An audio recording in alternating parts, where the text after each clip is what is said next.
अतिशय महत्त्वाची अपडेट आहे आजच्या व्हिडिओमध्ये. राज्यामध्ये 2020 ते 2022 या कालावधीमध्ये नैसर्गिक आपत्तीमुळे झालेल्या शेती पिकांच्या व इतर मालमत्तेच्या नुकसानीपोटी राज्य शासनाने आज इथे निधी जो आहे तो इथे मंजूर करण्यात आलेला आहे. अतिशय महत्त्वाची अपडेट आहे.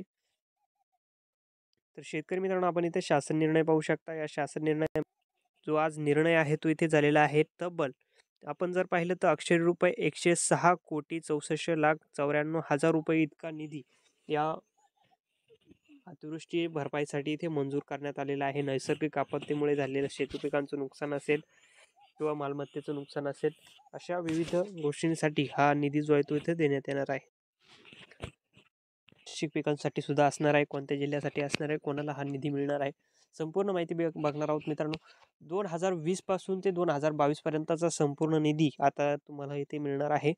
यामध्ये कोणतीही दर विचारात घेऊन या दराने मदत प्रदान करण्यासाठी राज्य आपत्ती प्रतिसाद निधीच्या लेखाशीर्षकाखाली वितरित करण्यात आलेला निधी खर्च करण्यात यावा असं सांगण्यात आलंय. लाभार्थ्यांना मदत वाटपाची कार्यवाही पूर्ण झाल्यानंतर त्यांची यादी संकेतस्थळावर देण्यात यावी असंही सांगण्यात आलंय. त्याचबरोबर आपण जर खाली यामध्ये पाहिलं तर एक पत्रक सुद्धा यामध्ये जोडण्यात आलेलं आहे. यामध्ये कालावधी जो आहे तो इथे देण्यात आला आहे, प्रस्तावाचा दिनांक देण्यात आला आहे, त्याचबरोबर कोणत्या जिल्ह्याला हा निधी मिळणार आहे ते संपूर्ण देण्यात आलेलं आहे. शेतीचं नुकसान, शेतजमिनीचं नुकसान, त्यांना मदत किती मिळणार आहे, त्याचबरोबर संपूर्ण ही माहिती जी आहे तिथे देण्यात आलेली आहे. त्याचबरोबर बाकीचे जे दुकानदार असतील, व्यावसायिक असतील, शेतकरी असतील, शेती पिकाचे नुकसान असेल, मृत जनावर असतील, अशा विविध नुकसानीसाठी हा जो निधी आहे तो शेतजमिनीचं नुकसान असेल त्यासाठी सुद्धा हा निधी जो आहे तो इथे देण्यात येईल असं इथे सांगण्यात आलेलं आहे.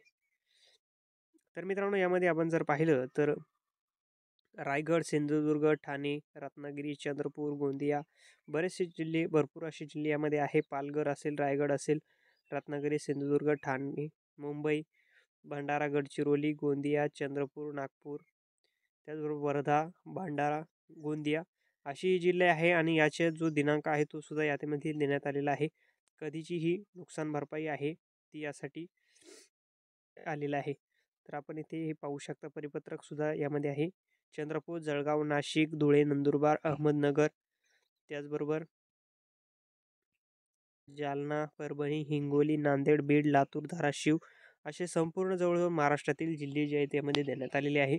आणि या अमरावती, कोल्हापूर या संपूर्ण जिल्ह्यांना जो निधी आहे तो इथे देण्यात येणार आहे. हा निधी चे वाटप लवकरच इथे सुरू करण्यात येईल. अशीच महत्त्वाची अपडेट बघण्यासाठी चॅनलला नक्कीच सबस्क्राईब करा. जय हिंद, जय महाराष्ट्र.